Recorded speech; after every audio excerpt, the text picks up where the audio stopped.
Ben Silverio. And I'm Andy Huddle. And I'm your host and post, Ansel Birch. And it's time to party! Welcome back to Time to Party. We are here with another amazing time travel movie. And to help us navigate through this movie this month, we have our very good friend Andy Huddle. Hey, party people, it's Andy Huddle, jamming with you here in the great state of Chicago. Happy to be here on Time to Party. We'll be taking your calls a little later on. But first, some French jazz.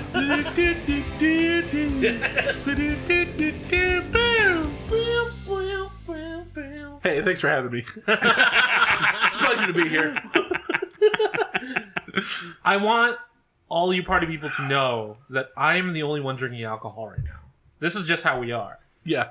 Like, You're only a third of a beer in. yeah, exactly. Yeah, But these two are drinking water and coffee, so respectively. respectively. Yes. Not that you can see who is which. Even though we tend to get confused for one another fairly often. That's even when people can see us. That's Yeah. true. It's true. We both have red beards. Mine is actually longer right now. Yeah. That's crazy. That's not usually how it rolls. No, you're usually the wild man. Although you have been getting more Gandalf-y lately. That's high praise. I'm impressed. Yeah. Do you have the hat to go with that high praise? If he doesn't, I'll give him one. Yeah, I was gonna say, I'm trying to think. I've got like one of those like remember Ansel. Yeah. Remember in the late 90s when everyone wore those like Cat in the Hat hats? Oh, yeah. Yeah. I got some That of that. dark time. Yeah. When we went to Warped Tour, and Is that why that was? it could be. I went Jamboree. That's what it was. Q101's Jamboree. Say, I don't remember a lot of that at Warped Tour. I remember a lot of really crazy stuff at Warped Tour, but Sure. Yeah. No, I remember. I say remember in quotation marks. Yeah, got one of them Cat in the Hat hats. So there. I've dated myself. I went back in time and dated myself, and I am a cheap date. Oh my god. How has that movie not been made? Guy goes back in time and dates himself? Yeah. And then you call it dating myself. I mean, it writes itself. It does. It's already written. We did it. We did it. You know who would probably write that? Judd Apatow. Yes. Woody Allen? Maybe. I was going to say Yeah. famed screenwriter Gil Pender. Yes, Gil Pender would write this. Yes, that's true. Yes. Speaking of Gil Pender, that's the movie that we're talking about this Good month. segue. Good Yeah, segue. yeah. Yes. You tried. It didn't work. You did not stick the I didn't. landing. I It's didn't. okay. Yeah. Yes, party people. This month we are talking about the 2011 fantasy comedy Midnight in Paris. Before we really dive in with the usual party favors, I feel like we have to address the rhinoceros in the room. Rhinoceros. Yeah, we're doing a Woody Allen film. And Yeah. Woody Allen can be pretty problematic. We've had this discussion previously on the podcast with Michael Jackson. And I'm sure it's come up with J.K. Rowling. And I'm sure we had to have mentioned Joss Whedon at some point, right? I don't know if we have, but I don't know if we have. in the but we event that might. it comes up, Yeah. same category. Right. I'm Yeah. not going to say that Woody Allen's a problematic fave of mine. But Midnight in Paris is one of my favorite movies. It's really, really tough to separate the art from the artist. You know, Yeah.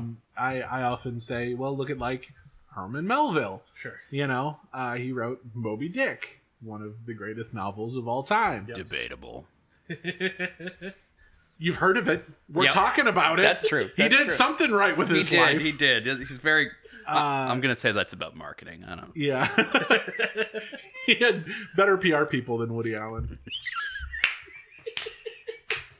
I mean, somebody had to be like, okay, so the book is about whales. All right, so how do we make people forget that he beats his wife and just focus on the whale? Could we do a whole chapter on whale anatomy? That'd get him. That's going to hook him. Yeah. Put it like a third of the way into the book, though. Make them want it. I'm going to create an expression called "Don't judge a book by its cover." Ooh. Then I'm going to hold up a copy of Moby Dick and go, and people will, forget about all that other stuff. But yeah, so just because we're talking about a Woody Allen movie does not mean that we condone the actions of him as a person. we're looking at the arts that he created, and again, one of my favorite movies. And I think that's something important to remember when we talk about Death of the Author, in a film context especially, is that the movie that Woody Allen made is so much more than Woody Allen. Right. So many more people, had a part in making this film other than the director. Right. And that's important to remember. Yeah. How do you feel about Woody Allen's other films? I grew up on Woody Allen. He was one of my dad's absolute favorite directors. So I grew up on, I think probably one of my favorite films as a kid was Sleeper. What? Sleeper, yeah. That was a real sentence that just got said. And yeah, God, looking back on it, it's so inappropriate for a child to have seen the movie Sleeper. But man, oh man, that movie was so funny as a kid. Hannah and her sisters, Annie Hall, of course. Manhattan. Actually, that was not one that was in our rotation. Oh. But Radio Days. Okay. Days, absolutely one of my favorites. I make it a point to show my friends that movie. It is with a baby Seth Green. Oh yeah. In that movie. But it really is a love letter to the bygone days when radio was practically a member of the family, and Sure. really goes into how the radio was an important part of every single member of his family's life. Mm-hmm. You know how every time we talk about a Woody Allen movie, there's that little asterisk? Well, Blue Jasmine has another one because Louis C.K. is also in it. See, that one hits me personally just because when the show Louis came out, I was like, oh my God, this is me in 10 years. And now I'm like, no. Nope. Because I used to talk about Blue Jasmine as being like a renaissance for Andrew Dice Clay. Yeah. And his dramatic performances, really upping the ante. But Not like The Adventures of Ford Fairline. Yeah, I referenced that movie. Look, we're talking about movies, Ansel. I'm impressed. But yeah, I used to talk about Blue Jasmine as, an example of Andrew Dice Clay being more than just a shocking comedian, showing that he actually has range and stuff. And now I don't really want to recommend it to people. It also happened with the movie Trumbo. I love Trumbo. And Louis C.K. is in that too. Yeah, wow. He's not in Trumbo as much. Mm-hmm. So, I just want to be like, Bryan Cranston is phenomenal in Trumbo. Yeah. I love Trumbo. The movie's so good. So tell us about Midnight in Paris. Yes. So, in case you don't know about Midnight in Paris, our good friends at IMDb tell us, while on a trip to Paris with his fiance's family, a nostalgic screenwriter finds himself mysteriously going back to the 1920s every day at midnight. In Paris. In Paris. That covers it. Hey, yeah. Good night, everybody.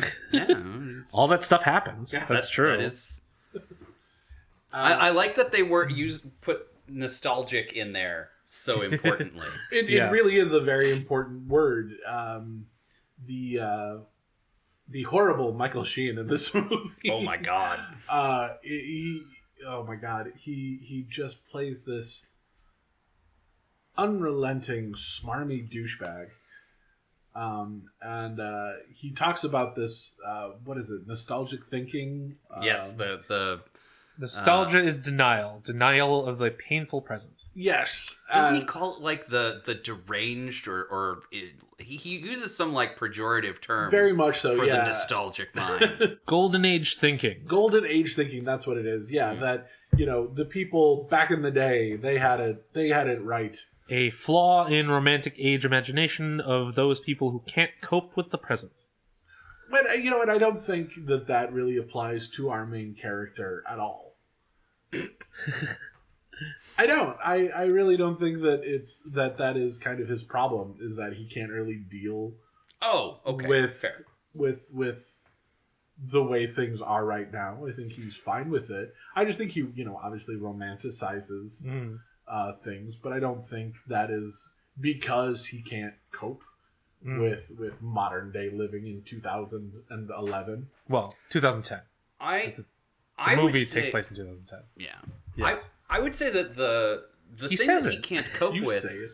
That is impressive that you picked up on that. I think it's not that he can't cope with life in 2010. It's that he can't cope with the current life that he has with his fiance. Sure, but I think that's a totally different thing. And I think that's an important distinction. So I'm glad you called it out. Yeah. I think it's not so much that the world of 2010. Sure. It's his current situation, because he's unhappy. He just doesn't really know it yet. Right. Mm-hmm. Yeah, we'll get more into this in the next episode. Gil even says it to Gertrude Stein, and he's like, it's called denial. Yeah. Yep. Oh, that moment. Anyhow. Yeah. Yes. So, as we tend to do here at Time to Party, we want to give you some incentive to rewatch or watch this movie for the first time. So we're going to give you some smoking and drinking rules that you can play along with to enhance your experience. What did you call them most recently? Enhance. Party favors. Party favors, Oh, yes. that was phenomenal. I forget drinking and smoking rules. We're calling them party favors. I mean, that's fair. Now you got to go back and change that, because that is some choice marketing. That's good. It's like I worked in marketing or something. Yeah. I just came up with a with a party favor. Oh, great. Well, then let's kick into it. Yeah. Let's Why don't you go first? anytime you see an actor playing, so this is kind of like yours, one of the ones that you had listed before, but anytime you see somebody playing a historical character, but your immediate first thought is, oh, it's that guy. that guy rule has a long history. Yeah, on this we do a show, lot of that. But I mean, you've got like so many. Yeah. many people. This movie is full of that guy. So you've got like Tom Hiddleston, first of all, Yep. as Scott Fitzgerald. And he's phenomenal. I love that they walk in and she's just, I'm Zelda, and she's Scott, or she calls, hey Scott, get over Scott. here. And I don't know about you, but I lost my shit. Yeah, oh yeah. Well, I love that it's Alison Pill. First of all. Kim Pine Yeah, is Kim the best. Pine is so good. Adrian Brody, Kathy Bates. There's There's a lot of them. There's so many great ones. Yeah, the rule that you were referring to of mine that is similar is take a drink when we meet a new historical figure. So, I mean, if you decide to play both rules, you can do double drinks, Yeah. I guess. But as we like to say, maybe don't play all of these rules. Yeah. Absolutely. Pick and choose the ones that you like a la carte. Ooh. We're not just saying the French way for this show, but it is more appropriate today than it has been before. Right. Yeah.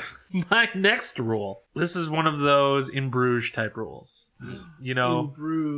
Yeah. So that movie. maybe if you pick this rule, only pick this rule. Take a drink whenever you see a bicycle. Specifically a bicycle, not an electric bike or a motorbike of some sort. Because if you did, there would be a whole lot. So just the bicycles. Point of order. Okay. Are we talking about like a bike being used? No, just a bike. Just a bike. Yeah. Okay. In use, That's a on the good- rack. That's a good A rule where you just point at the screen. And Bike.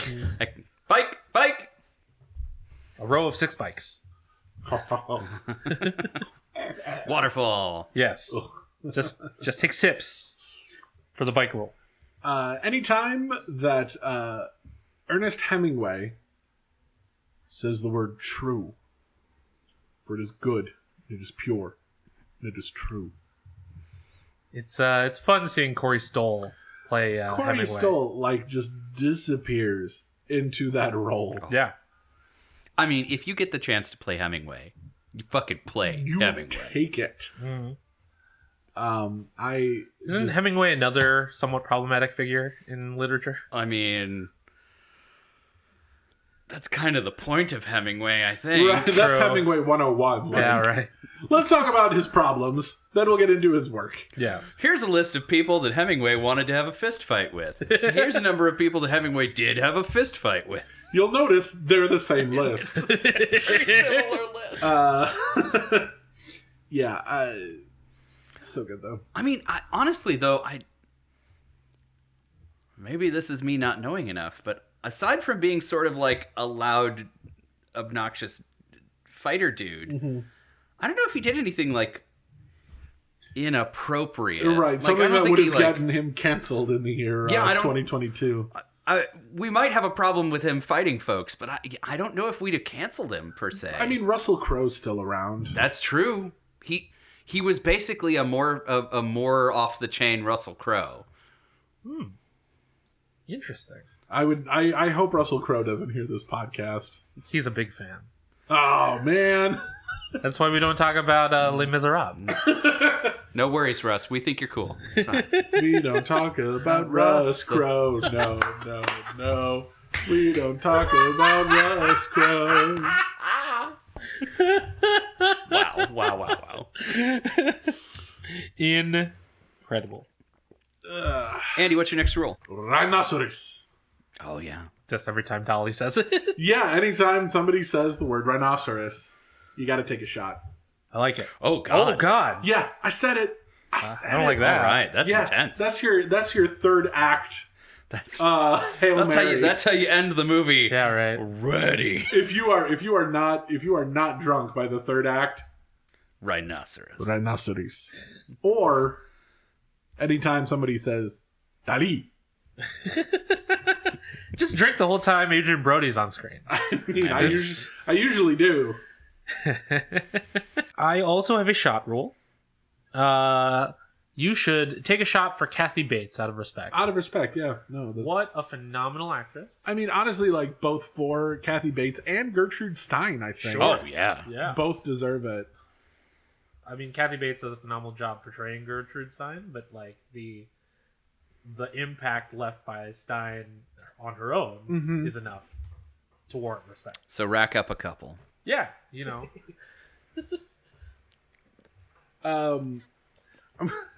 Anytime Kurt Fuller, who plays Inez's father, is just the poster child for white privilege, go ahead and take a drink. Yeah, you might need it for that one. Oh my God. My last rule is a smoking rule. Take a hit when someone mentions moving to Paris. All right, party people, that does it for our drinking and smoking rules. Take these party favors and go forth and watch Midnight in Paris. I own it on DVD, so I don't even know where it's streaming. Or Netflix. Netflix, yeah. It's on it is Netflix? on Netflix Yeah. Cool. right now. Yeah. You can download it and listen to it in your car like I did. listen to the movie. I have not seen this movie yet, but I have heard the entire thing. Yes. So until next time, party people, if you want to join in the conversation, you can find us on the internet. I am at bsilverio20 on Instagram and Twitter. You can find me at Indecisionist on Twitter and at The Indecisionist on Instagram. Special thanks to April Moralba for our podcast art and to Marlon Longett of Marlon and the Shakes for our amazing theme song. This has been an Indecisionist production. You can find Andy Huddle at Ando Has Issues on Twitter. That's ANDO Has Issues on Twitter. You can use the hashtag time2party. That's time, the number 2 party, to join in the conversation.